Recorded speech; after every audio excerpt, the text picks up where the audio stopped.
சித்தப்பா எல்லாம் முடிஞ்சுதா? இன்னும் கொஞ்ச நேரத்துல கலெக்டர் வந்துருவாரு. பெரியப்பா பெரியம்மா எல்லாரும் வந்துருவாங்க.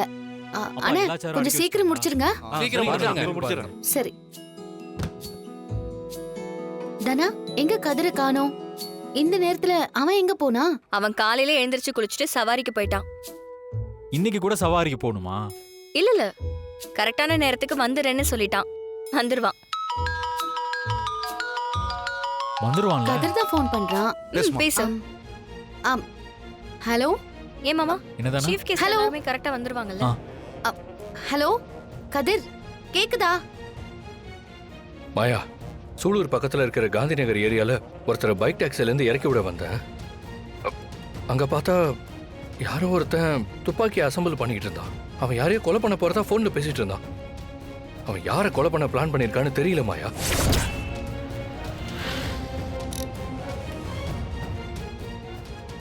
எனக்கு ஒரே ஒரு புல்லட் போதும். இந்தியா பூராவும் எத்தனை பெரிய தலைகளை போட்டிருக்கேன் தெரியுமா? ஒவ்வொரு ஸ்டேட்லையும் என் மேலே பல கேஸுங்க இருக்கு. அதனால தான் சொல்கிறேன், எனக்கு 2 lakhs சேர்த்து கொடுங்க. வேலையை பக்காவாக கரெக்டாக முடிச்சிடுறேன். யாரோ ஒரு உயிருக்கு ஆபத்துன்னு தெரிஞ்சதுக்கு அப்புறம் எப்படி கண்டு காணாம இருக்க முடியும்? நீ அங்கேயே மறைஞ்சு நின்னு நோட் பண்ணு.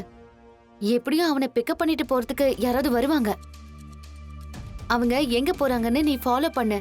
அவன் எந்த இடத்துக்கு போறான், யாரை டார்கெட் பண்றான்னு சொல்லு. இன்னும் கொஞ்ச நேரத்துல கலெக்டர், பெரியம்மா பெரியப்பா எல்லாம் வந்துருவாங்க. பதவி ஏற்பு விழாவுக்கான அரேஞ்ச்மெண்ட்ஸ் எல்லாம் பாத்துக்கிட்டு இருக்கோம். நீ என்ன ஏதுன்னு பார்த்து எனக்கு சொல்லு. எதுவா இருந்தாலும் பாத்துக்கலாம். நீ ஒன்னும் பயப்படாத. சரி, ஓகே.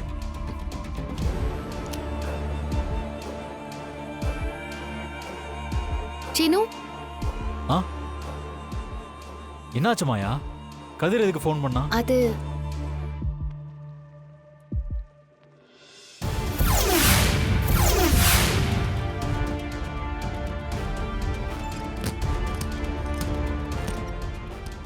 நீங்க இருந்து எல்லாத்தையும் பேக் பண்ணிட்டு ரெடியா இரு.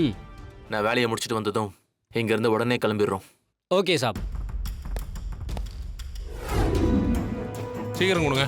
அண்ணா, ஒரு நிமிஷம் உங்கள்கிட்ட பேசணும். கொஞ்சம் அப்படி வரீங்களா? கேட்டுங்களா? கையெடுங்க, கையெடுங்க. யார் நீங்க? என்ன வேணும்?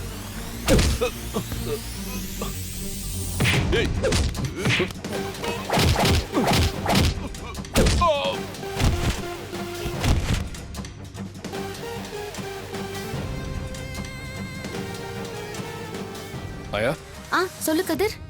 நான் கார் டிரைவர் மாதிரி போறேன். Very good. பார்த்து ஜாக்கிரதை. நான் பாத்துக்கிறேன்.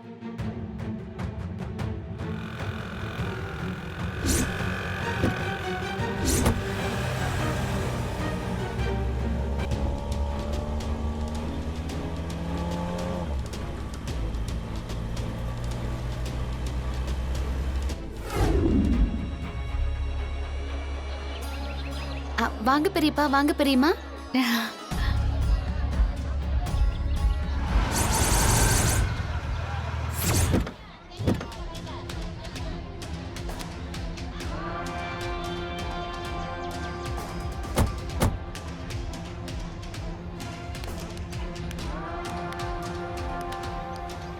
என்னன்னு ஆச்சு? அவன் இதுக்கு எதிரில் இருக்கிற பில்டிங்கில் தான் இருக்கான். ஜானகி ஸ்டேஜில் ஏறின உடனே அவள் கதையை முடிச்சிருவாமா. அந்த நேரத்துக்கு தானே நானும் காத்துக்கிட்டு இருக்கேன். வாங்க போலாம்.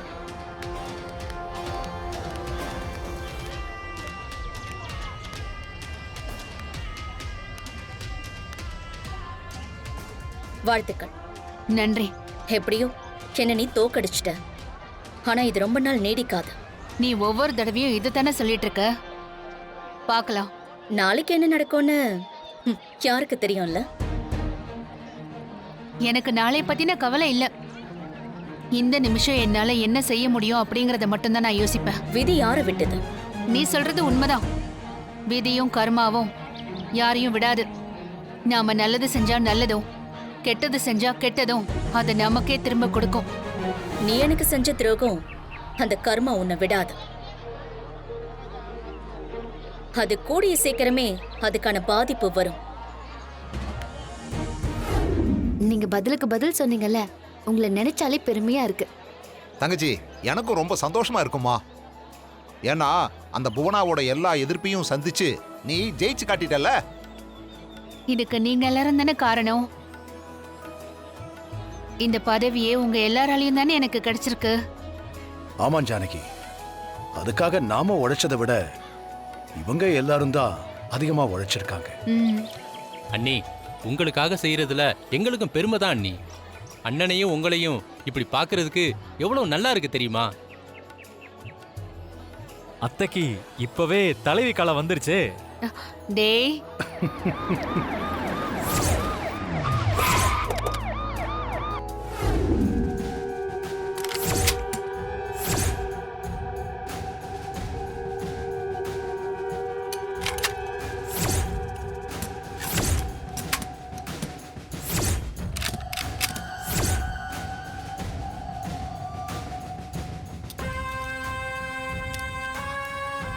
என்ன கதிர் சொல்ற? அந்த பில்டிங் எங்க இருக்குன்னு சொல்லு. இங்க இருந்து நேரா பார்த்தா பஞ்சாயத்து ஆஃபீஸ் தெரியுது மாயா. அங்க இருந்து பார்த்தாலும் தெரியும். நான் உனக்கு லொகேஷன் அனுப்புறேன். அவன் அந்த கன்னை வச்சு எதையோ டார்கெட் பண்றான் மாயா. கதிர், நீ அவசரப்படாத. நீயா அவனை எதுவும் பண்ணாத. நீ போய் அட்டாக் பண்ண போனா அவன் உன்னை ஏதாவது செஞ்சிட போறான். நான் என்ன பண்ணணும்னு யோசிக்கிறேன். நீ கொஞ்சம் அமைதியா இரு, சரியா? நாளைக்கு என்ன நடக்கும்னு யாருக்கு தெரியும்ல? நீ எனக்கு செஞ்ச துரோகம் அந்த கர்மா உன்னை விடாது. அது கூடிய சீக்கிரமே அதுக்கான பாதிப்பு வரும். கதிர், இது புவனாவோட வேலையா கூட இருக்கலாம். இருக்கலாம். ஏன்னா யாரோ ஒரு லேடி எடுத்து அவன் பேரம் பேசிட்டு இருந்தான். கதிர், எனக்கு என்னமோ அவன் பெரியம்மாவை தான் டார்கெட் பண்றான்னு நினைக்கிறேன். இப்ப கூட புவனா பெரியம்மா கிட்ட விதி யாரை விட்டதுன்னு சொன்னான். புவனா தான் அவனை செட் பண்ணிருக்கான்னு தோணுது. இது நடக்க கூடாது கதிர். இன்னும் சற்று நேரத்தில் மாவட்ட கலெக்டர் ஐயா தலைமையில் திருமதி ஜானகி ரகுராம் அவர்கள் நகரமன்ற தலைவியாக பதவியேற்க உள்ளார்.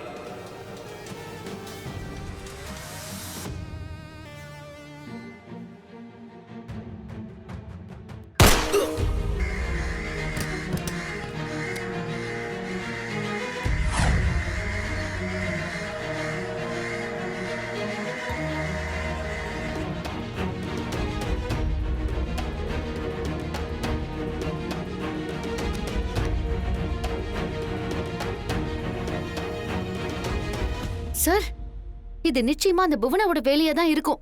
அதுக்கு ஏதாவது ஆதாரம் இருக்கா? இல்ல சார், இனிமே தான் அதை கண்டுபிடிக்கணும். சார், பெரியம்மாவுக்கு எதுவும் ஆயிருக்காதுல்ல? இல்ல, புல்லட் கண்ணில் தான் இருக்கு. அவங்களுக்கு எதுவுமே ஆயிருக்காது. கான்ஸ்டபிள், ஆம்புலன்ஸ் வரவழைச்சு பாடி ஏத்துங்க. எல்லாத்துக்காரன் அந்த புவனாதான். அவளை என்ன பண்ற பாரு. கதிர்,